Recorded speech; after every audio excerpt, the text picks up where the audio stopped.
All right, we are live. What's up, everyone? I hope you're having a great night. I'm actually honored to have Fumi on my show tonight, talking about his breeding. Delman joined us, T.O. joined us, and Steelbird, normal crew. Um, but yeah, we got Fumi here tonight. I know it's an awkward night for him. He just sat down probably. But so what's up, man? How you doing? Here's what I know you're right, and I'm just fucking buried with garden work. So, like I said, we're gonna do a short and sweet interview, but it'll hopefully be something. Cheers, everybody. Nice to see you. Nice to be on the other side for a change. It's nice. Let's start off with the website and what you kind of do. Cheers, buddy. Fumidoro.com for folks who are new to it or whatever. I guess I do the usual. I don't know. A lot of times these days, seed breeders pretty much just release seeds, and I basically do that. Let's see here. I have kind of my color of breeding, and I have sort of my direction that I'd like to go. But it takes years to really get to anywhere. So in the process, I guess folks are gonna hopefully enjoy, the intermediary steps. I guess. I don't know. I basically breed for. I always talk about flavor first, right? My YouTube channel is Fumidor the Flavors, but I sort of undersell the fact that I honestly need to get high. Like, I don't know, people probably have noticed that I kind of smoke quite a bit of weed, honestly. So, it has to be strong enough that I can actually feel it, you know what I mean? So, but I always say that the flavor really is the effect in a very measurable sense. I guess, how do I say this? I breed for a flavor that gives me an effect. That's probably the best way that I could say it. I guess I've never said it on the website before, but I've been thinking about how do I differentiate that? Because I think sometimes folks are, tuning into the podcast or whatever, and they're like, oh, he's talking about strawberries, and it's probably bullshit weed. And it's, of course I'm biased. I don't think my own weed is bullshit, but, I smoke it with friends. I smoke it with all kinds of folks, and it seems to be stronger than the stuff that they're used to.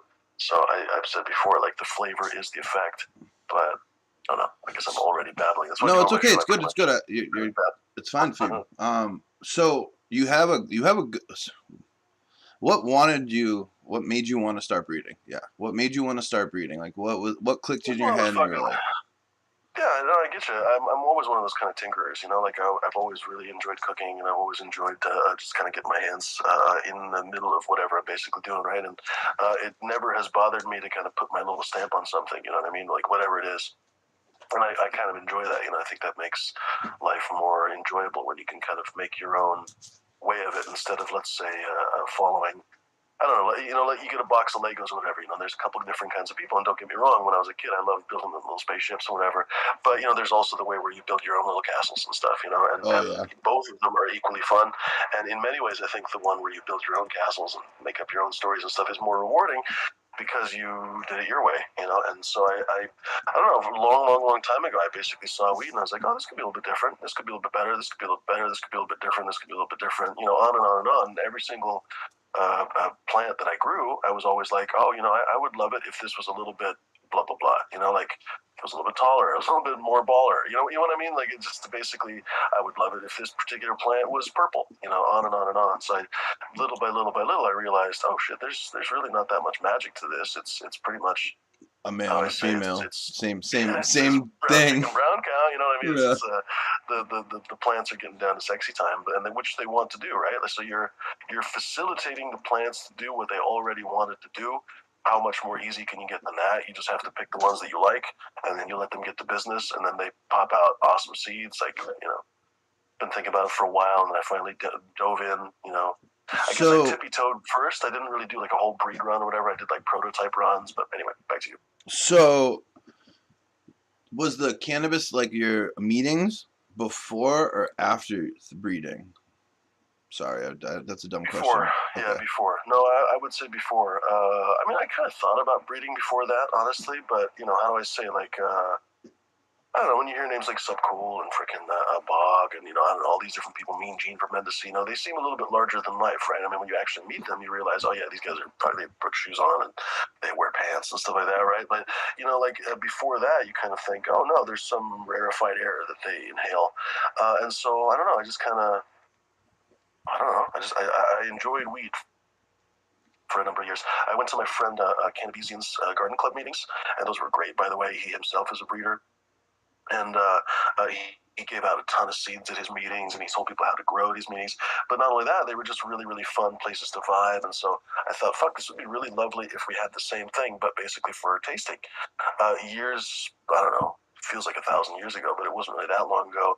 Like 12, 15 years ago, I used to live in LA, and I used to go to the LA Scotch Club, and there's this awesome group where, it started with a handful of guys, I think, when he started, but it got up to, when I was already a member, it was already like easily 20, 30 people would show up, and it got to be as many as 50 or 100 sometimes. With that kind of membership, when each person shows up and brings like $10, you can buy such lovely scotch. And that's basically, that was his. I mean, I guess, how do I say, with my tasting group, we weren't allowed to go out and buy dispensary weed or something, which would have been cool, but just legally we weren't allowed to do it. So we ended up focusing more on the home grow aspect, but the premise was still kind of the same, that basically, like, I don't know, we're like the Power Rangers. All of us together are stronger than one, and basically, like, we could bring together at a night at the Tasting Society, we could bring down, like, literally a pound of weed. I realized at one point I was grinding through my freaking Space Case grinder, and I literally emailed Space Case, and I was like, motherfucker, this fucking grinder's so good. I grind through literally a pound of weed in a night. And that sounds ridiculous, right? But literally, like, we would go through 20 samples, and each sample was at least an eighth that I would grind up, and sometimes it was a quarter, because, sometimes we'd have 50 people there, and so I would literally grind through at least a pound of weed. Where do you show up and you get to smoke a pound of weed for free? Not only that, but it's 20 different strains. And so basically that was our tasting group. Basically, like I said, we weren't allowed legally in Oregon anyway to get like dispensaries and farms and stuff like that involved, but we were totally able, because you can give out your own weed. We were allowed as home and medical growers, and occasionally some dispensaries would be able to wiggle through the cracks in some legal way to bring some weed, and we basically all just kind of puff it. And I'd be lying if I didn't say that influenced my breeding quite a bit, because, like I said, I got to try really a multitude of strains from what we all say are the best growers. The home growers basically are the best growers. Not always. Obviously, there are a ton of noob growers. So if anybody's listening and is like, well, plenty of professionals are good too. Yeah, absolutely. But the professionals have a totally different focus. You know what I mean? We've said this before on my show. Like, the professionals grow the weed for their bosses. You know what I mean? They can't help it. And even if they know better, even if they want to do better, they grow weed the way their boss wants it to be grown. And that's basically the way a grocery store wants their vegetables shipped, which is basically green. You know what I mean? Because they don't want ripe tomatoes getting all fucking splattered in the back of the truck. They want green tomatoes to just basically bounce around for 1,000 miles where they drive to the grocery store, and then when it gets to the grocery store, then and only then it might ripen. Well, of course, weed doesn't really ripen at the dispensary. It basically only ripens on the vine. It ages off the vine, and I've said that before, like the trichomes will continue to turn and stuff, but they won't continue to develop. Like if the plant has some genetic potential and you take it at 7 weeks instead of 9 weeks, you basically cut a bunch of that genetic potential in terms of flavor and effect and potency and so on. I think I'm babbling again, but so you always talk about Stevie. What's like, where'd the backbone of your genetics come from? What strains are you working with and stuff? Stevie, I'm pretty sure I just met him at Cannabezian's garden club, and my buddy Cannabezian, he has an odd spelling. It's Cannabeizen, I think, like Cannabizine. It is not the easiest name to remember, but super cool guy. So he had this awesome garden club, and I guess before he had that garden club, legally out in the open at the Northwest Cannabis Club when it was still around, they had kind of a just a friends meeting, basically, sort of in the traditional market, basically back in the day a few years ago. And I guess Stevie and Cannabezian got to know each other back then. Well, I got to know no, that's not true. I got to know Stevie different place. Okay, I'm sorry, I was Mrs. Funnier story actually with Stevie. I think I won tickets. Was that the freaking High Times Cup? I think it was a High Times Cup that I literally won tickets to from Ocean Grove, and I was going to basically go down there. I might be getting this backwards. If I won tickets, I'd still go. The specific events. Say it again. If I won tickets, I'd still go. I know, right? No, it was super fun, and High Times wasn't complete garbage back. I probably shouldn't say that, but it was a better event. You know what I mean? It wasn't quite like what people talk about today, and I certainly had fun. It was one of my first big cannabis events. I got so freaking high. You don't even know what to do with yourself sometimes. Oh no, they had dabs and stuff, I'm and I sipping this was syrup, man. pretty new at dabbing at the time. I mean, this was 5, 6 years ago. I was pretty new at dabbing at the time, and they had free dabs everywhere. That was still that generation. You know, Bud Kilowatt always talks about the free cannabis, the free dabs, the free this, free that. Well, they didn't have as much of the free cannabis and stuff back then, but they did have the free dabs still. And you know, all the dab girls would just, I mean, what do they care? They'll dab if you dab once, you can walk to the back of the line again, they'll dab you out Right? again. And there were people that would literally Just do that. walk You'd see around a them couple just times. literally, they just like a freaking musical chairs. There's like 5 guys just basically dabbing over and over and over and over again in the same booth. And the chick's like, I'm paid hourly. I don't care. How do I say, like, just to even get around the event, I tried to smoke every single freaking dab that I could just to try the samples because I was like, fuck, these are all new flavors and blah, blah, blah. I got so high. It was so freaking funny. I got so high. But so it was either that one or one of the other events that it doesn't really matter. But I basically drove down to Santa Rosa to go to whatever Emerald Cup or whatever. And I guess it wasn't Emerald Cup. It must have been one of the High Times Cups because it was in the summertime. Anyway, long story short, I was like, okay, I'm gonna have someone take care of my garden. And I was real freaked out about it, basically. It turns out for good reason. I actually ended up getting root aphids and shit. I don't think it was the Damn. person's fault, you know, to spoil everybody's freaking surprise. But I think actually ants brought them in retrospect. But I'll be honest, at the time, I actually thought that it was my the caretaker that took care of it. But before I left, I was like, oh, fuck, I got to spray this garden so that it at least has some, like, essential oils and stuff while I'm gone. Because I was going to be gone, like, 2 or 3 weeks. I think that was actually Oh the High wow, Times that's a Cup. good trip. And yeah, I had to go. For some reason, I had to go down to California and stay there for a couple weeks. So anyway, I was like, okay, the best product is going to be this Method 1 PPS. And actually, for a number of years, it was actually kind of the best product. It works really well in spider mites and stuff. This guy in Oregon developed it, and I guess now he's retired and he's like sold the formula, whatever, worldwide. But it's essentially I can't think of the name of some of these other products. It's a lot like these green cleaners and stuff like that. Terra Garden or whatever, And, Terra Grove. yeah, tarragon, thyme, and rosemary and shit like that. I don't remember all the different aromas, cardamom and stuff. It's really quite like mulled spices, cinnamon shit. I think is in there. It smells actually really nice. Like, frankly, if you live with someone that doesn't like grow, like they'll be like, "Oh, can you spray some more of that potpourri that you had?" But it smells really good, honestly. But it was a pretty effective bug repellent, at least on the canopy. I didn't get any spider mites while I was gone, but I did get root aphids, so that was kind of a good news, bad news situation. But basically, I was like, all right, for some reason, I had a bug up my ass. I was like, I have to get this Method 1 PPS. So I'm calling around, and it's not very easy to find. And finally, I'm like, okay, Roots Garden Supply up in North Portland, maybe they'll know. In fact, I think one of the other garden stores, I think my main grocer at the time, Evergreen, told me to go to Roots. That's like back in the day, the grocers actually knew each other well enough that they would like happily send each other to customers to other businesses. It's weird how things change. But anyway, literally, I think one of the dude that ran Evergreen, basically told me to go to Roots. And so sure enough, I called Roots, and the guy's like, oh, hey, you know what? We don't have it, but one of our customers is the rep for this Method 1 PPS. Do you want me to call him? And I'm like, sure. Because like I said, I was really desperate to get this fucking spray. For some reason, I had to have that spray. You know, I was a relatively new grower, so I was like, all right, this has to be the one. So I call up Stevie, and he's like, yeah, man, come on over. And so I come over, and basically immediately we hit it off. You know, like the guy who's wearing a freaking kilt, he had one of his friends over. I guess they'd been smoking a bunch of weed, so he's all freaking lit. The two of them basically standing in a cloud of weed. But we hit it off right away. Just, you know, you get somebody's vibe, and basically I guess he liked my vibe, and I liked his vibe. And at some point he's like, you know, I already bought the bottle of spray or whatever. And he told me how to use it. And, you know, he told me like a million stories about stress testing it and how he'd like melted spider mites in his garage with it, and just all this different stuff. Right? Stevie, of course, every 8-inch fish is about 10 inches, but still, you know, like it's not 3 feet long. It's still, you know, like the 10-inch fish. But You still caught at some something point at he's least. like, yeah. At some point, he's like, so, bud, what are you growing these days? And I was just like, whatever. You know, like I didn't really enjoy what I was growing. And, you know, these days, I think I would probably say, I don't remember, to be honest, what it was, but I think it was actually a lot of kind of gassier stuff. And everybody that watches my show is like, oh, fucking Fuminor. But literally, like, I was growing my Cali Sour OG that I still kept for a couple more years, but I was growing a bunch of other, like, I think I had a couple of Gorilla Glue crosses and a couple other things. And those ones were fine, but I had a bunch of other, because I used to have really, like, bad sleeping problems before weed. And so I had a bunch of really heavy indica stuff, and I was just, I don't really like it because I just couldn't smoke enough of it, you know? Like, I'd smoke 1 or 2 joints, and I'd get, like, sleepy in the chair, and it was like, you know, it's the middle of the day. So I wanted some other kinds of weed. So he's like, all right, hold on a second.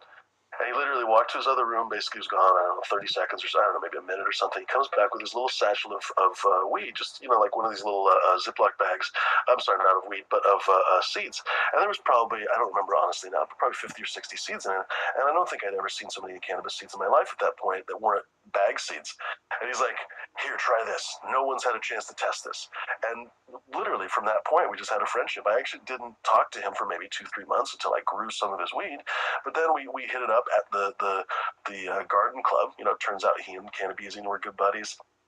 And we became this little clique, unfortunately, until fucking the pandemic hit. But we really quite had a good time at those meetings, at the Cannabis Garden Club meetings, at my tasting society meetings, on and on and on. Oh yeah, Stevie's that a must real have been cool real guy, fun. honestly, like a real chill guy. He's the guy that, like I always say, basically, he's the guy that will show up with an antique hash pipe from Afghanistan, because he does. Like, he'll come and he'll have like 3 Afghan pipes at his house. You know what I mean? He's not like some super rich guy or something. You know what I mean? Like, he's just one of us, basically. But he just has a bunch of cool stuff that he's picked up. He picked up his. I need to trade him one of these days for it. He has a blueberry sativa, basically like the blueberry line, but basically one of the early sativa lines from like 20 years ago that he basically found in a dumpster one time. And he's just one of those kind of guys. He's just a really chill guy. So what strains did he give you? Like that was the first one. That was the first one, and it hadn't even been named yet. Like, no one. He had, weirdly enough, he had the same father crossed to I don't know, 10 different mothers or something. Because back then you could grow a little bit more medically and so on. And he had medical patients. He had a house and so on. So he could get away with growing a fair amount of seed or growing a fair amount of plants and breeding them. So he had a few strains, and he had, I don't even remember all the different names, but they were all crossed to that same son of Jack father that ended up passing a lot of color on. And he had, like I said, I don't remember the names, unfortunately, because I actually focused on that Ruby Jack, but he had names and testers and just on and on and on, pictures for them and stuff. But for some reason, Ruby Jack fell through the cracks. And he gave it to me, and he's like, well, grow it. It'd be great if you tested it for me and tell me what you think. And sure enough, I really enjoyed it because it had this mix of grapefruit and strawberry flavors, not at the same time, but like you'd get grapefruit phenotypes, you get strawberry phenotypes.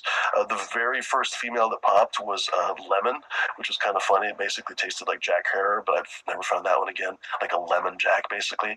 But yeah, I don't know. And I even named it, honestly. Like, he hadn't even named it because he hadn't had a chance to test it or grow it or anything. It was just one of those kind of luck of the draw things. I don't know how that happened, but I ended up basically finding, and it was a good one too. That's the thing, sometimes you get a bag like that and it's nothing special. But I've said this before, weed has a way of finding the people that are supposed to grow it. It's a kind of a bizarre thing, but I've seen it happen with myself. I've seen it happen with other people. Like, when they need something, like some kind of a change in their weed scene, it arrives to them somehow. It's a little bit of a bizarre thing.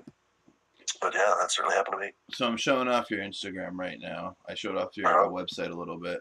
I can see it now. Right. What strains do you like that you're growing? What's your favorite? I know you have a lot of Black Flint Ruby. What are you smoking right now? Black Flint Ruby, probably, right? I'm just about to. Yeah, I'm literally just rolling in Black Prince Ruby right now. I basically did a selection. It took me a little bit, so I honestly have a little bit of a backlog of Black Prince Ruby. But really love the Morgana. I'm really infatuated, honestly, with some of the phenotypes that I got out of that one. I always talk about the sour strawberry, not sour strawberry, the sour cherry one of the Morgana. It's a green phenotype. Somebody was asking the other day on my show, like, oh, is Morgana always purple? And it's not. It is weirdly commonly purple. Like, it's like maybe 50-60% of the time you get really nice color on it, but which honestly seems a little bit unusual. It seems like you get a little bit less than 50% usually. I'm not complaining, that's actually good, but there are the green phenotypes, and they seem predominantly to be the cherry ones, which are actually like honestly some of the very best of the Morgana. And then I was talking about it on the show the other day, I just honestly haven't had time to really talk about or grow or really kind of brag about or anything else. It gets hard, man. Once you get so much seeds. Really, what's that? It gets hard. Once you get so much seeds, you're like, fuck, what do I grow now? What do I grow now? What do I want to play with? Yeah. And I mean, how do I say this? Even if you had a bigger garden, then you have a different problem. I have a small garden, but yeah, and so I have to kind of juggle things, But even if you had a bigger garden, then you have to still juggle things. Like, even if you were to, Flora was talking about that guy Jay Beasy. I always forget how to say his name. But anyway, apparently he does these like 20,000 plant seed hunts, right? Well, you still have to be able to actually go through and smoke your favorite 200 plants. You know what I mean? Like, when you have that many plants, unless you're looking for something hyper specific, Yeah. you're still probably going to have 200 plants. You know what I mean? And so like you still have to juggle that. Anyway, go ahead. Back to you. Oh, I was gonna see Delman. Anyone want to ask High Desert, To Steelbird? Anyone want to ask something to Fumi? Feel free. Just let me know. Um, so, how long have you been growing? Like, what started your kick with growing? And Steelbird, I seen you unmute, so after I have you a can funny ask. story. I always thought it was kind of a goofy story, but a friend of mine was like, "Oh my god, you got to tell that story." But I don't know. Long story short, I was kind of happy at the time just going to dispensaries. Like, I don't know, 2015-ish, 2016-ish. I was perfectly happy once it went legal. Like, you could It literally was walk to cool. any. I Yeah. mean, there's as many dispensaries now as there was back then, I think, because they used to be medical and then they went to recreational. And so you could literally just walk in. You didn't have to do shit. You just literally walk in, show your ID. I guess you have to show your ID, but you could buy any strain you wanted to. And a lot of the stuff was pretty reasonable. And I was like, all right, the high at the time, I was like, oh my god, fucking high and eight for 40, 50 bucks, that's a lot of money. Obviously now I realize it's not that much money, especially you don't even get that high end of an eighth. But still, at the time, I didn't smoke all that much weed. I remember getting fucking lit off a bowl. You remember that? I don't know if everybody, like, we used to have that, but, these days I can't A really get couple that hits high of off a an entire joint. joint. But, like, dude, I'd get so lit off of one bowl, and it was just so hilarious. I would be laughing for hours. But so back then, like a $40 eighth, dude, that would last me a freaking week. You know what I mean? Yeah. But what was I going to say? My dog kind of got old. Like if you guys know my Instagram, basically the dog that's the logo basically of my, not logo, but I guess my avatar or whatever. That was the dog. He got sick, and I was like, all right, this poor guy is going to need a lot of cannabis medicine. I honestly didn't know. I literally didn't know that you don't need very much fucking cannabis medicine to make a dog really feel good. So I was like, all right, I have to start growing. And so I started growing, and I was like, fuck this, I'm not gonna grow $20 seeds and whatever, because every grocery store I had to go to, because I didn't know where to buy seeds, right? This is a common thing. People don't know where to buy seeds. And so I'd go to the grocery store, and I didn't have any idea where else to go. So, of course, I would listen to them, and they're like, oh, okay, here's, I'm also a seed breeder, and my packs of seeds with butthole skunk and the marmalade. This is $120, and I would just laugh. You know what I mean? Because I didn't know anything about anything. And I probably actually was right to laugh at some of those people. I'm not at them because everyone's trying, but you know what I mean. Like some of those people probably were not great breeders, but I laughed at the prices at the time, and I was just like, it's ludicrous that you'd pay that kind of money for a seed. Well, now I realize that it's different. I didn't know that the whole history of you know what I mean. Like when you start growing, you don't know how much anything costs. You don't know the value of a plant. You don't realize that you can clone a great plant. On and on and on and on. Yeah. Anyway, so I just basically grew like bag seeds for I don't know, like a year. I literally learned my first harvest. I was like, all right, I actually have more than enough weed for both me and my dog. Let's keep this up. And that's basically what it was. Like I needed enough basically to just dose up my dog. Yeah, and you're But it turns smoking on out you top. really only need like a gram, you know what I mean? Like at most. So if you have one harvest that has like 1,000 grams, dude, you're good for a while. You know what I mean? And then you have more and more and more harvests. Anyway. That's pretty funny. Yeah, people don't realize. Like, I sometimes think dogs are so sensitive to it. Like even the smoke. Well, Steelbird, do you not want to? just, Oh, good, Dell. I said not just that, but a lot of people don't realize that a dog, you don't need to decarb the weed. You can just feed them fresh weed, and there's something about their gut will decarb it in their gut, and they'll get blasted off of just fresh weed. So yeah, at first too, I didn't know that either. It took me probably 6 months to realize that I didn't even have to decarb it. You can literally just basically put it in a little beef treat or whatever, and just give it to the pup, or just in some peanut butter or something. So actually, the fat and the peanut butter helps it activate a little bit easier, and boom, the dog just. And that's actually the danger too. Like if you leave cannabis around and your dog, munches on it, they get fucking lit. The advantage of cannabis is that all they're going to do is fall asleep. I've But seen that. still, you don't want that to happen. Yeah, I've definitely seen that for sure. I've seen that with my cat sitting down there munching on my sugar leaves as I'm trimming. Yeah, He'll get Delman blasted. says he's got They're getting blasted. as helpful as weed is for me, and it has been super helpful for me. Like I said this before, and I said during the show here that I had a pretty bad insomnia. Honestly, like I could be super tired and just honestly, just my brain would continue spinning, spinning, spinning. But as soon as I started smoking weed, like it basically went away. And over time, I didn't even need like heavy indica or anything else, and it's helped me in a myriad of ways. Like I've had some back injuries and stuff, and so I have chronic pain issues and stuff. And so weed has been tremendously beneficial for me. Not to mention just the simple joy of being able to have a little bit of relief or a nice a 10 minutes of just kind of bliss, on and on and on. But as like if it were none of that, I would still be super grateful for the fact that weed is really beneficial for pets, and we really don't talk about it enough. That honestly, like you can give your dog a little bit of weed, and especially as your dog's getting older, it's basically like shaving years off their age. The dog basically runs around like a puppy again. I mean, they don't feel their arthritis. I mean, it's like a person that takes edibles. Honestly, if you've ever seen an older person take some edibles and all of a sudden they're freaking, They feel different. Yes. Dogs are the fucking same, and especially dogs are exceptionally good. Dogs and cats both, for predator prey reasons and stuff. They're exceptionally good at hiding pain, and so you won't even know sometimes that your dog or cat is in just fucking horrifying pain, which is of course really sad when you realize it. But guess what helps if they are in fucking horrifying pain is that goddamn cannabis. Which also, by the way, I'm not a vet. I'm not going to sit here and give medical advice. We say is. But I'm pretty sure, if you use your sense of human analysis, basically, I'm pretty sure when your dog is high, it's not capable of acting. And so if the dog is in pain or if it's got a limp or whatever else, when it's kind of stoned a little bit, it's not going to hide that. And so you're going to basically get, like the real truth from your dog. Like if the dog was hiding maybe a tooth problem or whatever, you know what I mean? So I've actually seen like an older person not smoke weed ever and take a little bit of weed or smoke a little bit of a joint, and they'll be able to, they're like, oh, I could walk around all day. They feel totally different. Right. It's pretty interesting. No, for real, you get like an 11-year-old dog or whatever that has arthritis, and they move slowly and just kind of plodding. It's because their fucking bones hurt. It's like an 85-year-old person. If they basically complain about the weather and whatever, if your dog could speak, it would also say those same things.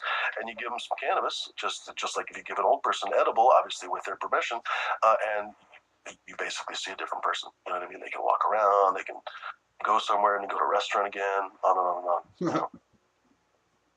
I really think it has something to do with the inflammation of the joints. Like it alleviates the inflammation, allows the joints to move, and that's what I think. Absolutely. I've got no clue. Yeah. I mean, I think that's a big part of it too. Yeah. So before, I know you said you were going to do a short show. So before you dip off and whenever you got to just let me know, let's talk about what's coming up. Hopefully some good stuff. It's weird. I was thinking about it today. I was talking to a friend yesterday. I was kind of frustrated and stuff about, I don't know, all the drama and stuff. And I briefly tuned into one of the other channels. Apparently there was some drama on there. And I don't know, it's so easy to get caught up in the drama. And I guess the reason why I'm bringing this up is that I've, for the longest time, been really secretive about the stuff that I was working on. And really the only reason why, and it's just I kind of kick myself for doing it, is that I was trying to avoid more drama. Like we had some drama on my show and whatever on the channel. And that, honestly got me kind of spinning my wheels in the wrong way. And I'm like, oh, I'm going to keep to myself and not tell anyone what I'm working on and blah, blah. And the reality of it is that it was probably kind of fun when I was working on. Like I went through a couple of Morgana crosses and I was doing some testing, on my own basically. But even then I was basically doing my own testing instead of kind of sending out testers because I was like, all right, last time I sent out testers, it didn't work out too well.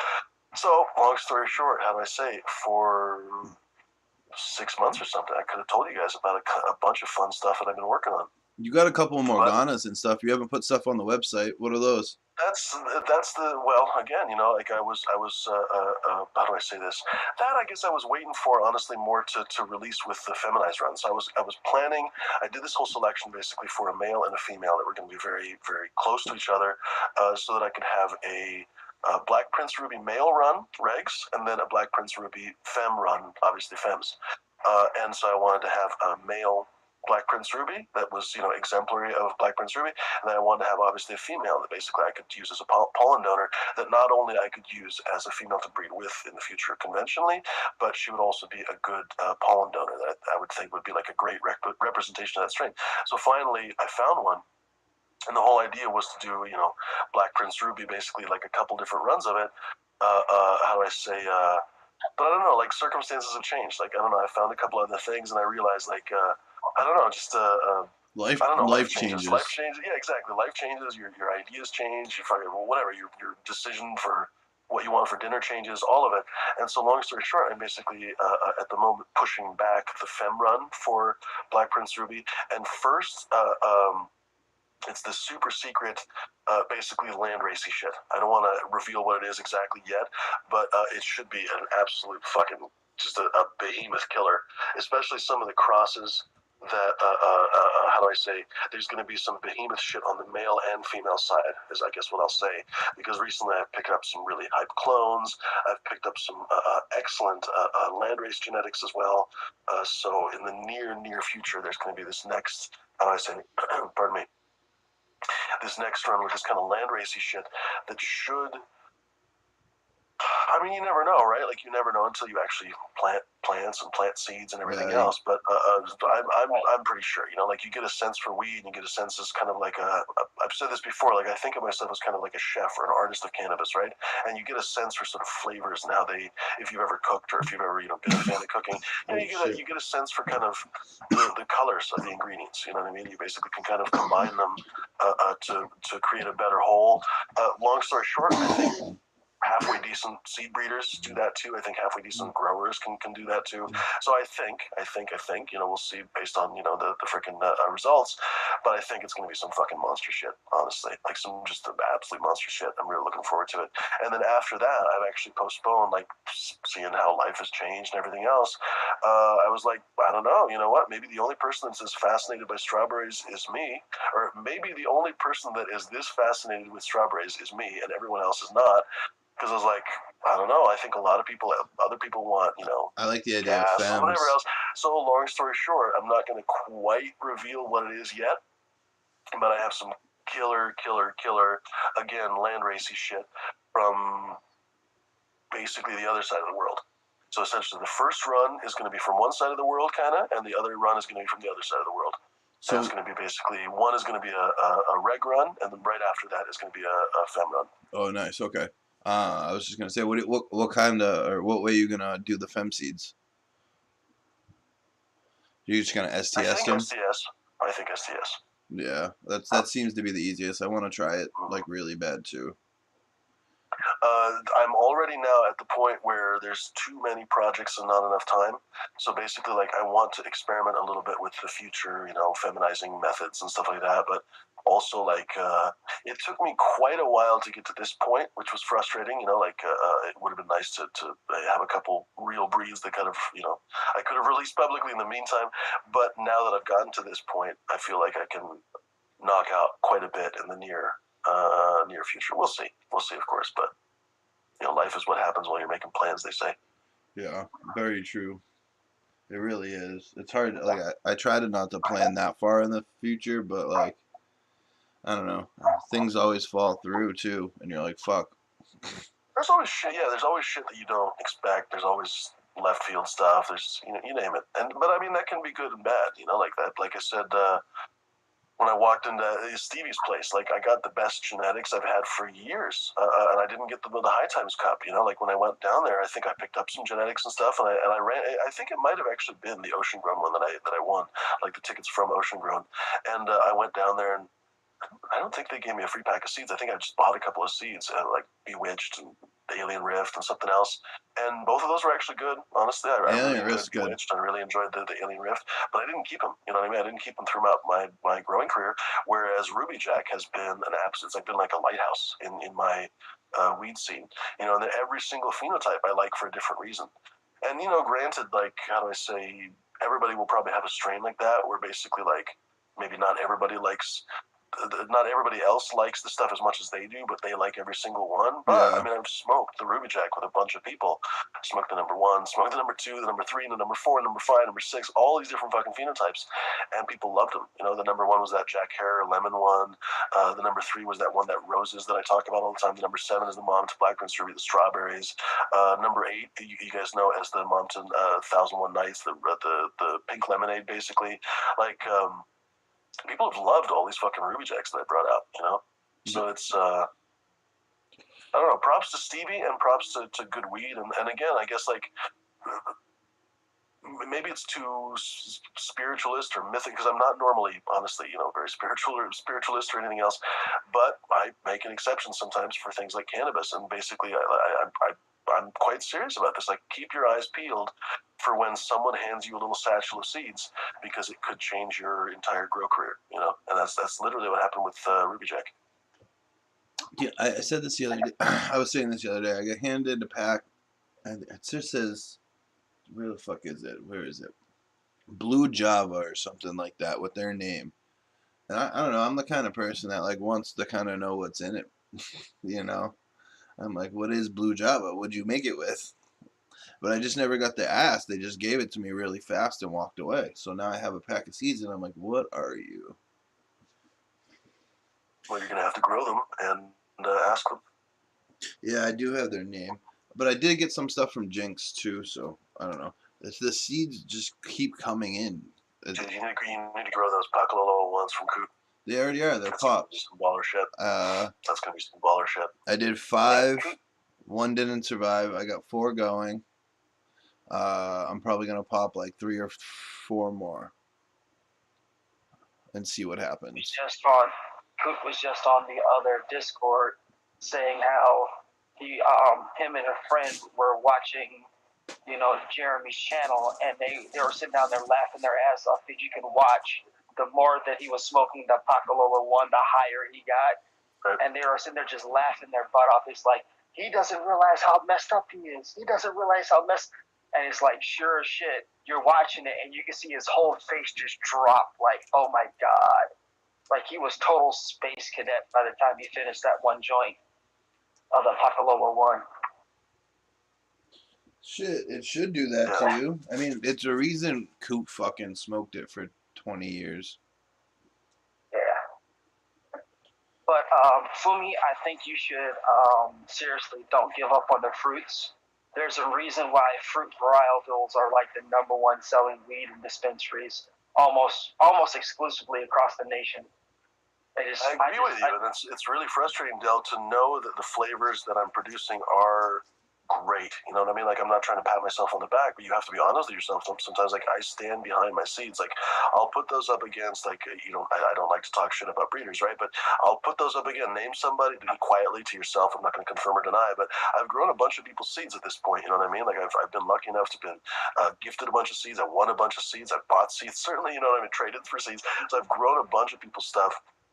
And, you know, like, I'll put my seeds up against basically almost everybody. You know, there's plenty of people who I really, really respect. I've talked about Mean Gene. I've talked about Breeder Steve. A few other people. I'm not going to basically compare myself to them, but I'm not going to throw my seeds in the garbage compared to theirs either. You know, and there's plenty of other people. I'll put my freaking seeds right up against anyone's. And so it is a little bit frustrating to think, all right, maybe the fruit line is not the way to go, but the home grow market seems to be so focused on the heavy, gassy indica stuff. And I feel like I just have to give it a shot. If I want to have a shot as a breeder, you have to kind of cater to the market a little bit. So I don't know. Go back to you, Del. I didn't mean to talk over you. Yeah, I would agree with that, and I would think it's more like I wouldn't think of it like a circle. I wouldn't think of it as like a market. I would say circles, like the circle that you're talking to or pitching to are the guys that are hyper like into the scene, like. Your soccer mom, your average soccer mom is not going to hop on YouTube or Discord and watch a cannabis show. Yeah, a lot of them are just smokers too. Right. Well, I'm just saying your average soccer mom who goes to a dispensary isn't going to jump on a YouTube program. You know what I mean? So and trying to learn to grow. Yeah. It's two different circles. So you got your dispensary circle. They're the people that I just want to get like high or whatever, and then you got the home grow circle, which are like the type of people that I want the dankiest of dank, stank, whatever you want to call it. I want to open a jar and everyone smell it in the room. That's how I Yeah, judge my stuff. and If I can open a jar and someone from Well, but across that the was room the says, magic "Damn." with. We've talked about this on my show before. Like, that was the magic of Subcool's jars. You know what I mean? Like, he'd pull open Chernobyl or whatever, and it would smell like oranges or lime or whatever, but you'd smell it across the room, and that was pretty unusual for people. People were used to a lot of other flavors, gassy stuff, for example, that you could smell across the room, but they weren't used to basically smelling lemon across the room. And so that's where, like, it always kind of grates me. And I should frankly probably just be more emphatic about the way I think about it. I should probably just clarify my thoughts, and so that everybody can kind of understand where I'm coming from. I don't think the premise that fruits are weaker than gases is true.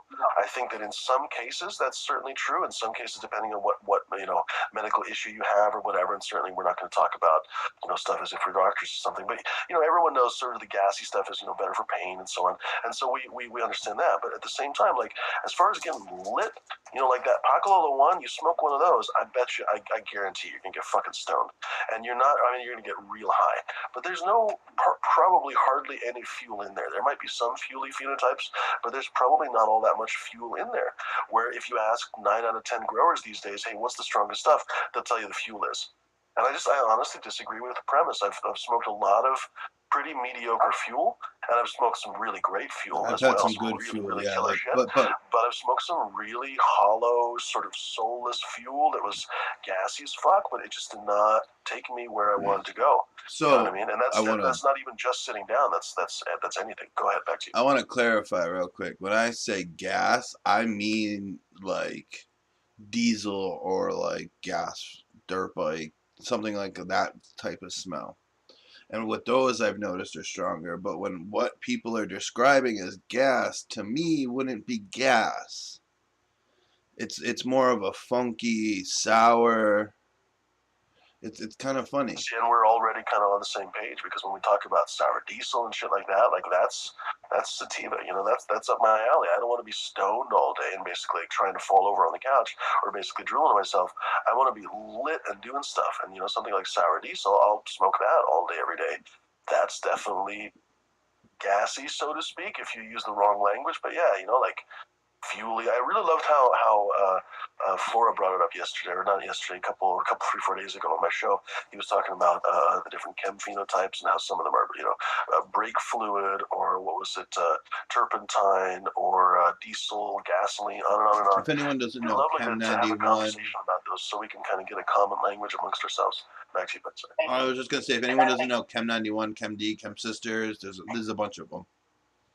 Oh yeah, and I think it comes down to an uneducated palate. Honestly, I think a lot of people, they sit down there, oh, I want this, I want that, but they really don't know what they want. They're just going off of what some guy on a forum or some guy on the show tell them, but they don't really know. Like, I had this conversation with a bunch of people at the region. Is like, how do you know? And it all ties into each other. How do you know the cut or the plant you're smoking right now is the real thing? Like, right. So I could just sell you, like, oh yeah, this is Runts, and you smell it, you think it's Runts, but it's actually some Joe Blow knockoff seed, but you don't know because you've never smelled Runts. So not too many people know the difference between gas, diesel. People say apple fritter sucks. Remember, like all the time, I'll say I've grown apple fritter. They'll be like, "Oh, that's not good." I'm like, "What?" I'm like, "Whoa." And I go off on every single last one of them, saying, "Then you didn't grow the real apple fritter. Or you got it from a dispensary." Yeah, you grew a S1, or you grew something. You didn't grow the real apple fritter, because if you grew the real apple fritter and you actually grew it right, gave it the time it requires, you wouldn't say it sucks. Because there's no way apple fritter won those cups or placed that high, and it's shitty weed. I really like it. I think I told Fumi it looks like a sativa, old school sativa to me. It does kind of have that look. And there's just, it's like, and it has that high too. It brings you up. So yeah. It really does. It doesn't knock you out. It brings you kind of up and then gets you super stoned. Mm-hmm. And there's just no way it would have placed in all those competitions if it was bullshit. If it was just hype. No, it just doesn't happen. One or two, maybe, but 3 or 4, no. Even Mac, I grudgingly accepted Mac in the kind of firmament of stuff because, when it first came out, I was sort of annoyed because, you had to, really know somebody to really get that cut, right? And then whatever event or anything it would show up to, it was always the star of the show.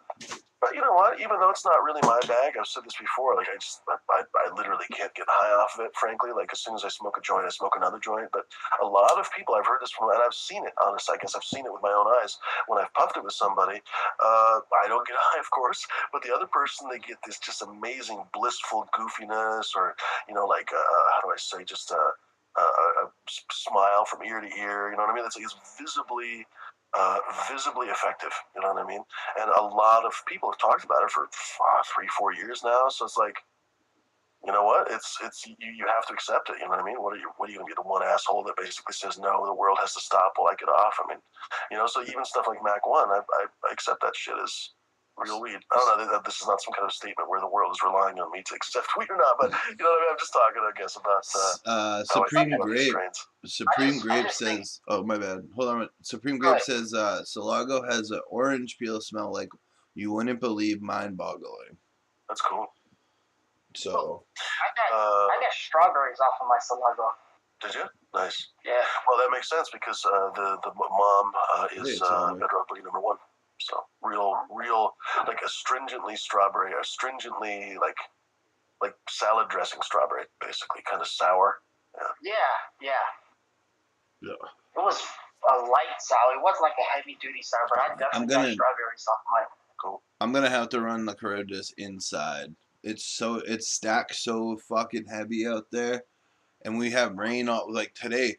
Of course, right? We haven't had rain for months, but today it rained all fucking day. I didn't have it covered. Didn't they have in Dallas like a month of rain in a day or some shit? Yeah. Hey, we needed it really bad though. We did. They're going to get their entire year's allotment in just like 1 month. Right. But yeah, I'm not a big fan of the Mac. I think it grows way too slow. You gotta put like almost like an indica time into growing that plant. Just in vegging. Yeah, it's one of the very slowest vegging things that I've had. It has a pretty low yield compared to everything else. It's a super submissive plant, really. And I don't really talk about that too often, but I really prefer. It's like golf balls. Stuff, I really prefer dominant plants. What's that, Del? It's like it was me. It's like golf ball buds. They're not big. I mean, the when you get it to grow, it is great fucking weed. It's A+ weed, and you've heard this before from a billion different people. When you pull that shit off, it's great weed, and it'll be some of the best weed you've ever grown. In my opinion, not some of the best you smoked, but it'll be visually some of the best. Like I got some of the best looking goddamn pictures off that frickin' Mac. But it took me an honest to God 12 weeks to finish my plant. I had the honest to God Mac 1. I got it from the Rule of the Mac and all that shit, right, from a friend. It was a whole thing. I actually ended up losing that friend, basically kind of over that cut and whatever. Anyway, actually, Stevie got the same cut from me, from my friend basically. But what was I going to say? I don't know, like the plant wouldn't purple up. It wouldn't basically look like it was done until basically like week 12. And then pretty much I was like, all right, we're done now. Like I'm not going any further than fucking week 12 on this thing. But sure enough, it was stellar. It was really, really stellar. But again, just so uninspiring as a smoke. So just like, I don't know, not even that greasy, like when I'm used to basically my hands being all sticky and smelling like weed and stuff, and the Mac was just like, Everyone that grinded my weed at Turptown Throwdown, their hands, they showed me their hands after, and they're like, dude, what? I'm like, gooey. I'm like, it's been curing for fucking when did I pull it down, Fumi? 5 months ago now? 4 months ago? Something like that. Yeah, they're like, oh, is it still wet? No, it's just really greasy. Yeah, that's a greasy one. What's up, Coot? How you doing, man? What's up, High Desert? And, So if 12 weeks seems like too long for me, I'd say stay away from Asian. Stay away from any Asian. Well, I mean, how do I say this? 12 weeks on something worth it, but 12 weeks on the Mac, no. If it's growing giant spears, I'll take it as long as the fuck it needs. I think I mean, I don't know, without getting into numbers, I basically got like 1 jar off the fucking thing. You know what I mean? Like, I expect plants to pull 3, 4 jars, you know what I mean? Like, not a jar. You know what I mean? Right. So that's just like, no. Yeah. I tell you, my South Americans, any of my South Americans I grow, you're talking week 6 before they show sex. Week 6 before they even show. Oh, okay. You know, I'm 2 months into the grow and you're throwing balls, so screw you. I have plants outside. One showed as a male. I have one that has pistils, but the other one still hasn't shown. And I'm like, what the fuck are you doing? Like, get on the ball. You're off right now. The TO finisher on day 9 after you flip them to 12 hour, 12 and 12. Day 9? That's quick. Yeah. That's real. But then you gotta, if you want it to be, well, mature, you gotta go 12 weeks. And like I've stated a few times before, I took it one time 18 weeks. I'll watch when I take this Pacaloa. I'll probably go 14. Yeah, 18 was kind of overwhelming. But it's just something I like to do. If like I did the apple fritter at 11, 12, 13. I took some down at 11. I took some down at 12. Right. Took some down at 13. Some jungle mints. I was happily surprised when I saw it went 11 weeks. I was like, oh my god, I've only went 9 weeks with that plant. Dude, it's one. I got a Morgana in the basement. If anyone hasn't seen, I gotta make a YouTube video. I gotta update, but I flipped the flower. The Morgana's doing good. She's in a 7-gallon. My apple's in a 10. Then I have the 220 gallons going. A couple autoflowers and some purple barley in the other ones. Then some OGs, blueberry OGs. But yeah, the Morganas are sexy. Are you talking about purple barley? Yeah. Oh, no, sorry, basil. Oh, okay. Because there is a purple barley comes from Tibet. Is there? That's kind of cool. Yeah. There's also a red Sicilian. There's a yellow Ethiopian barley. There's some really cool heirloom stuff. When that's how I got into it was at like a farmer's market type thing, and this gentleman was selling like a 2-pound or 3-pound package of purple barley. So That's interesting. Yeah, right. Real heirloom stuff right out of Tibet. It was brought here in the 20 by Department of Agriculture. There's like this handful of grain growers that don't grow commercial varieties, only grow heirloom stuff because there's a really good demand for it. You get and the plants are healthier because they haven't been fixed by Joe the barley breeder in South Dakota somewhere. I know. I use purple corn. Purple barley is interesting. Right. Yeah. So yeah, check it out.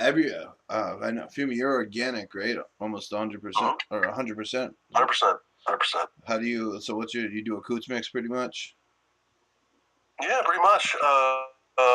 I top dress, so the soil's been established for a super long time now, so I don't really have to remix it or anything like that in the flower pots. But I guess I should specify. I should be clear because you never know who's listening in or whatever. So the cycle kind of starts. I guess I would say that my cycle sort of starts in the flower pots actually, because whenever I transplant veg plants. I transplant veg plants into the flower pots. The flower pots never move.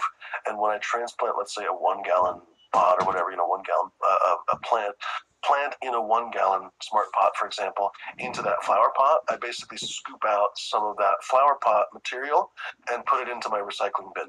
And so basically that's kind of the beginning of the whole cycle, where I basically put in some fresh soil. When I come from the store, I'll bring some fresh soil and I throw it in my recycling bin, not on my pots or not in my garden or whatever. I literally put the fresh soil in the recycling bin and then mix some, worm castings and then some of that flower pot material, and then that turns into like real soil over actually not that much time. Honestly, like you can see critters walking around and stuff, and I don't put any blood meal or anything else that has to cook, like the super soils basically. So I can literally almost always pot any stage of life, from a seedling to a flower pot. I can create a new flower pot if I want to from the same soil. It's never too hot, never has to cook or anything else. And then basically for nutrition, I just top dress with usually, like, I don't even use, honestly, NPK that often, to be perfectly honest. Like, sometimes I'll go to concentrates and pick up some, like they have some fish fertilizer mix or whatever. But a lot of times, honestly, I just use barley and kelp and shit like that we talk about on the show.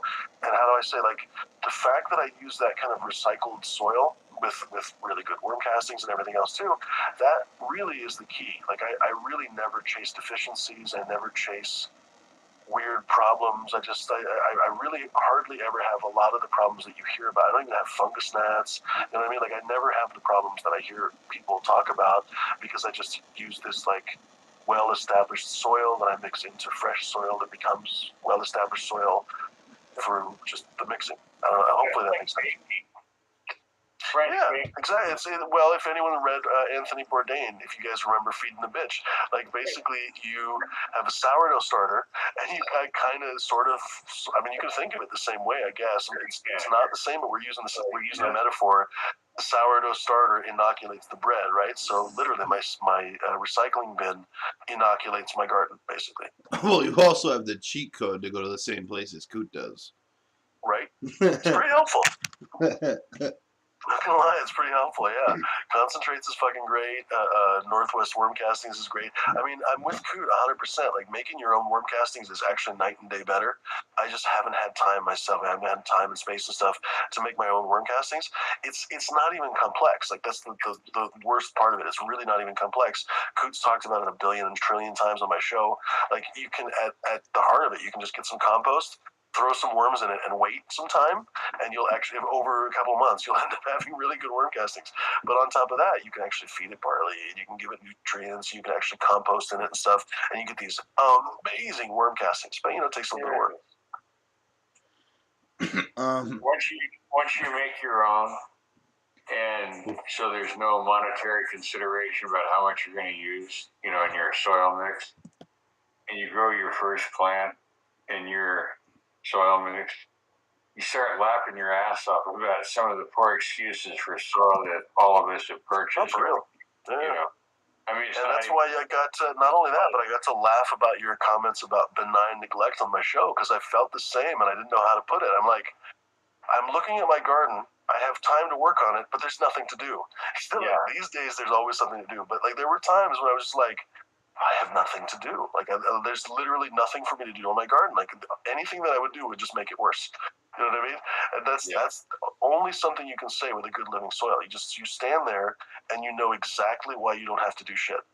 Yeah, exactly. I mean, it's very zen. All I do is add a little bit, right? Let's say you do it right outdoors. Okay, and it sounds more than it is. So let's agree on something so there's no confusion about the terms I'm using. So pallets are standard in the transportation sector, and 27 bags of soil is a yard, right? That's a cubic yard. So if you double that, then that's 2 yards, and that's 54 bags on a pallet. So that's why they call the super bags 2-yard coats, because it holds 2 yards. Yeah. Okay, so I just want to explain so 2 pallets then would be 2 yards.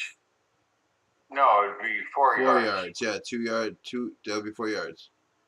4 yards. Yeah. Okay, so for this discussion, 100 gallons is cubic yard. So 400 gallons would be 4 cubic yards. So that's only like 2 pallets worth of soil. And I promise you, man, you do it one time with your own soil that you made, and you're not listening to bullshit. You're just you're doing a good living, what do you want to call it? And you pull out 6, 7, 8 pounds. You'll never go back to this bullshit. I need a truckload of bamboo sticks so I can hold my plants up. Can you imagine doing 4,000 plants on a commercial grow, and you're paying people to go out there and stick bamboo sticks out of China into the ground so you can hold up the branches? Christ almighty. I actually need to get some bamboo because I know downstairs is going to need support. Oh, such a pain in the ass. I don't want to scrog again. I hate scrogging.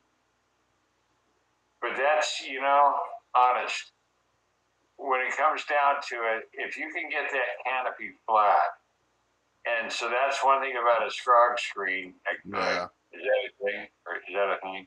But anyway, and weave the branches through that webbing, and if you can fill that son of a bitch up, and then when you flip it in 12, man, you're just talking like a sea of. Yeah, that's how I did the apple fritter. That's what you were looking at last time in my garden.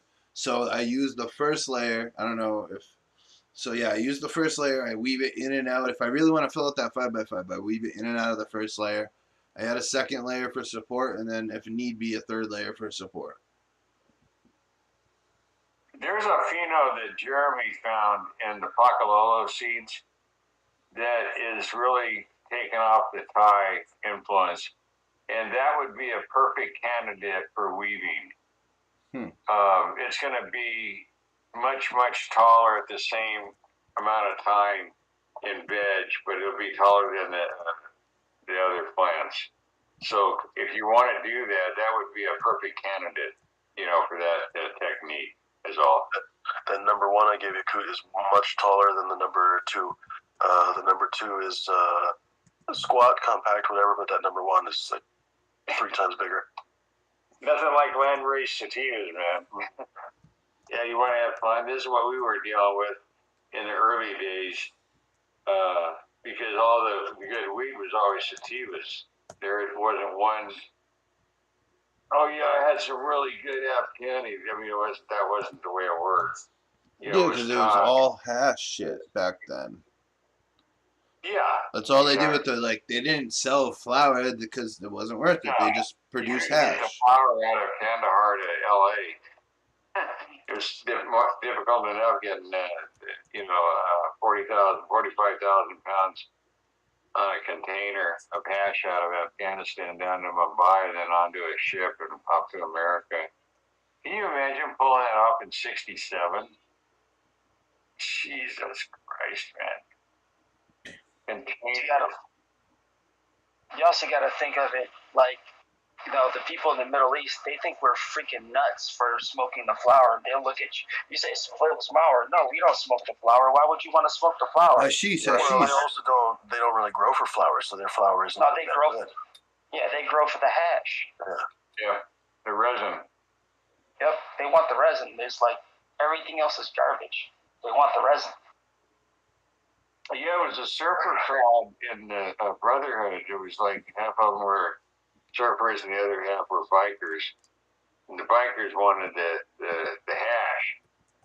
And the surfers, they wanted the good shit, the sativa, the flowers, stuff that got you really exhilarated, And I'm still that I'm in that school. We have such a different relationship with weed these days because you talk or when what am I trying to say?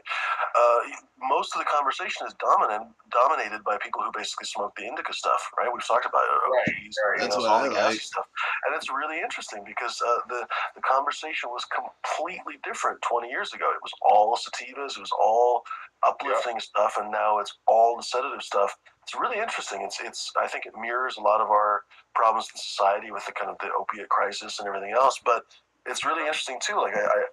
I feel like it has to shift back to at least somewhere in the middle, if not, maybe back to the sativas. Well, let's be honest. I don't mean this in a critical way, but my experience has been, and most people that I know, that it's far easier to pull off a crop of heavily Afghani influenced hybrids than it is anything approaching man race in the world of sativas. Oh, you're 100% right. I mean, outdoors or indoors, a lot of folks basically are in a race against time, against bud rot or same thing with indoors, fucking roots or fungus gnats or you name it. Yeah, and so a lot of people, like a 12-week strain is too long. That's too many chances to fuck up. So like you'll see a lot of SOPs for companies say they're pulling down at like 8-9 weeks, and like that's what they want. Like for these big companies, they just want something to chop and drop. It's just a money thing. I mean, someone like me, Fumi, Dell, Dirty, High, Ned, To, we have time. Coot, obviously. We have time to take something out long enough, and we like letting things ripen. Like, we know to let things ripen on the vine. It's better if you let it ripen on the vine. Pick it at the optimum time, and then dry and cure it. But a lot of people don't do that. They just want to cut their shit down. They need weed, blah, blah, blah, blah, money, BHO, resin. Coot will contest to this. If you know anything about the food industry, that'll tell you they don't care about the ripeness of nothing. They want it to come down when it comes down. It's like, hey, our schedule says this needs to come down in 8 weeks. That means we don't give a damn if it's ready or not. It comes down in 8 weeks. Sure, and if you ask the grower, they're going to have that 1,000-yard stare where they basically just say, well, it comes down in 9 weeks. Like whatever their boss tells them, they're just going to have to do that. And that's the way it is. Whereas we home growers, that's why I say that's one of the biggest advantages. We get to basically pull that stuff down when it's ripe. And so the entire experience, we're doing it for ourselves. We're not doing it for even our next door neighbor or something. You know what I mean? Like you're doing it literally for your own enjoyment. So you're going to put every single little bit into that tomato. Whereas the farm, I mean, that they do that for a job. You know what I mean? They clock out in the evening. They don't think about the farm when they're, the people making decisions aren't in the farm. Yeah. Put it that way. The big guys are always in the offices. That's it. What time is it? Does anyone in chat have any questions? I'm smoking a little bit of all right. I guess since I'm talking, I'll say I'm smoking. This is actually the mom to Pinkerus, the freebie I'm doing. This is from Family Tree Seeds. This is his swine flu, and I don't know. He sent out testers, but I guess I never heard anything back about the testers. So I don't know. Maybe it was wine he didn't like, but I liked it. It's nice and like tarmac gassy, kind of like asphalt fumes. I like that. It's nice. That's like what I enjoy, strains like that. Actual gas, tarmac. Yep. I'm sipping on some tea that I made with my infused honey. Ooh, fancy, huh? It's infused with cherry pie RSO. Well, FICO, not RSO. But yeah, I'm saying chamomile tea with some homemade infused honey. I'm sipping on this shit and dabbing and shit, but I gotta say, shout out Broke Leg. This shit's good. It hit me like a truck. RSO based like syrup. Some of those syrups are legit. I have one of the lemonades too. It's 750 milligrams. It's pretty fucking. Mm-hmm. I think I'm gonna try that next week when I'm talking to Coot. Get something. I don't know. Sit on an electric. What are they fucking? The things for cows. What is it? The electric. A prong. I can't think of it. Yeah, the prod or whatever. To keep yourself alert, because Coot's sharp. He's gonna. I just want him. If you're not careful. So like, I really want Coot to come on to talk about the East Coast and like where you can build your soils and where you can go and like because I have a little bit. You got to think I advertise in a market that's a lot of smokers, so I'm trying to make it easier for them to learn to build a soil and stuff. But I'm not the best at explaining it. Someone like Coot, like, and then Fumi's been breeding seeds and stuff. I know how to make seeds, but like things go together. And then the other one thing I've kept alive is because I got it handed down to me. You know, like I didn't have any direction or whatever. I like that one and that one. Let's make them. Let's make some seeds. Well, that's what everybody does, in spite of their sad tales of woe and, you know, come I on. disagree, Coot. I think a good example of that, for example, is we were talking about clones and how sometimes you'll get something and that's the thing that you got, and then sometimes you get a clone and then no, that's I mean, who the fuck knows what that was. Exactly. I had a story that when I started growing, I guess. Well, it was years ago anyway. Buddy of mine that went to the Candy Museum Garden Club. What was his name? I don't remember his name on mine anymore. Anyway, cool guy. Also an organic grower. Actually, he knew you, Coot. He knew of you. He was growing the Coot's mix and everything.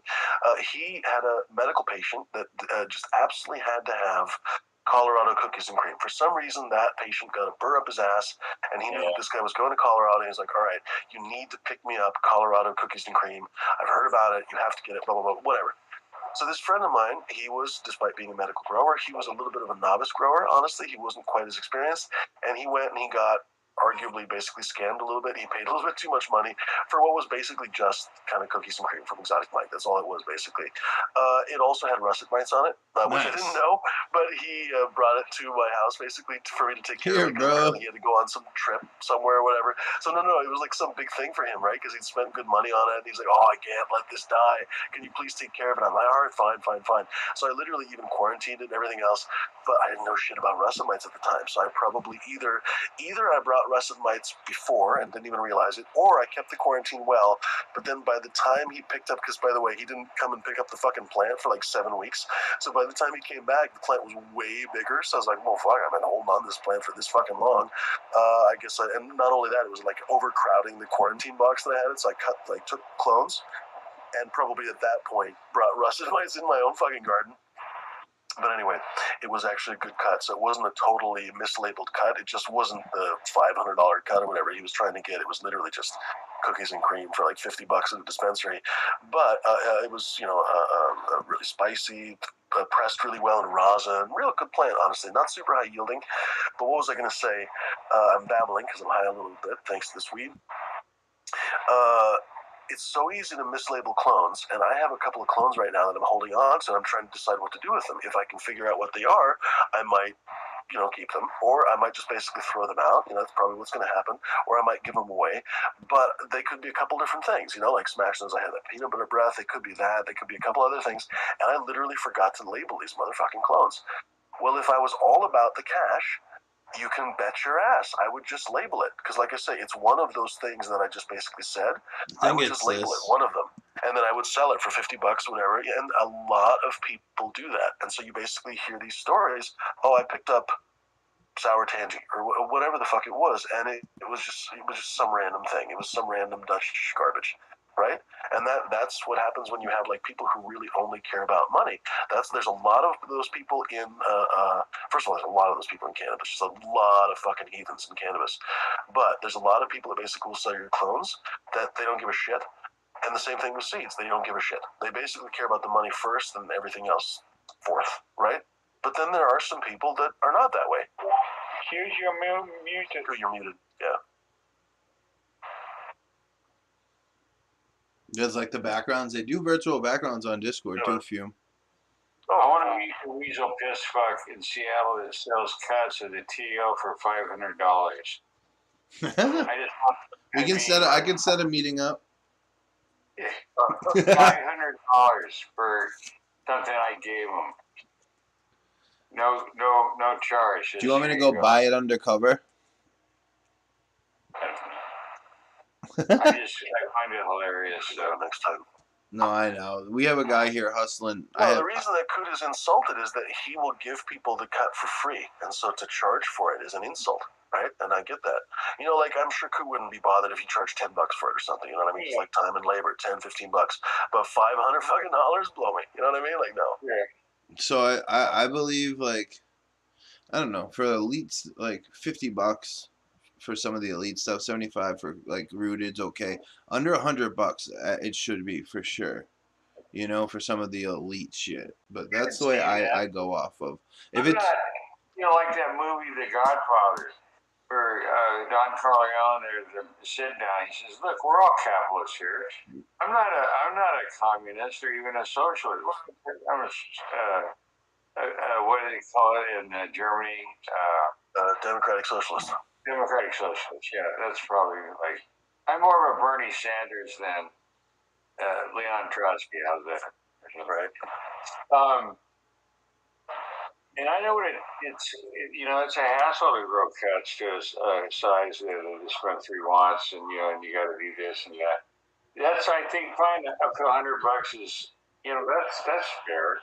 I mean it's probably more than fair, but come on, it is 2022, right? But $500 fucking. Yeah, no. I mean, and there's people that charge way more than that too. Oh yeah, I can pull up a menu and show you guys. There's a couple $1,000, $2,000 cuts on it. If this was 20 years ago, where you can make $10,000 or $100,000 off of a single grow, that's one thing. But like you just said, this is 2022. Freaking pounds are like $500. Someone said 20. I was at a festival and they said you can get like 25. Like, right. Yeah, it's like $200 pound or something crazy like that. I forgot exactly what he said. I mean, just a few years ago. Go ahead, Del. But you also got to think there are certain cuts. Let's just say, just throwing it out there, like Coot's TO that he's personally been holding on to for almost 40 years, if not longer. Actual ChemDog from ChemDog. Right. If you think about, let's think about all the blood, sweat, tears, moves, and everything he had to put up with to keep that plant alive for 40 years. Cool, we could put TO on the market. I'm just saying, technically, he should be compensated for that. So if a cut's like 40 years old, and think about all the moves you've done in 40 years, all the ex-girlfriends, all the soil amendments, everything. Everything. So if it's nothing, I don't see anything wrong with a guy, charge, like you said, $100, whatever. But, 10,000, no. And I've seen cuts go for 10,000. I've seen people actually pay 10,000 for a cut. It's ludicrous. All right, so we're at 10:40. We're gonna wrap up. I just want Fumi to shout out your the channel that we all chill on and everything. If you are in the flavors, that's the one. Your website. Where can people Humidora.com. find us? You can also type chronictable.com. That's the name of the podcast as well. I'm kind of taking a break, just editing up the podcast for maybe a month or so. But normally the podcast is called Chronic Table, and just type chronictable.com and it'll take you right to my website. All right. Everyone have a great night. If you want to come hang out with us, you can. I'm actually just going to shut down the YouTube live show because I want to end by 11 because there's another show that starts up that I respect. So I'll give them time, a little buffer time. But yeah, we're going to still hang out in Discord. Come hang out. Have a great night. If you haven't subbed to the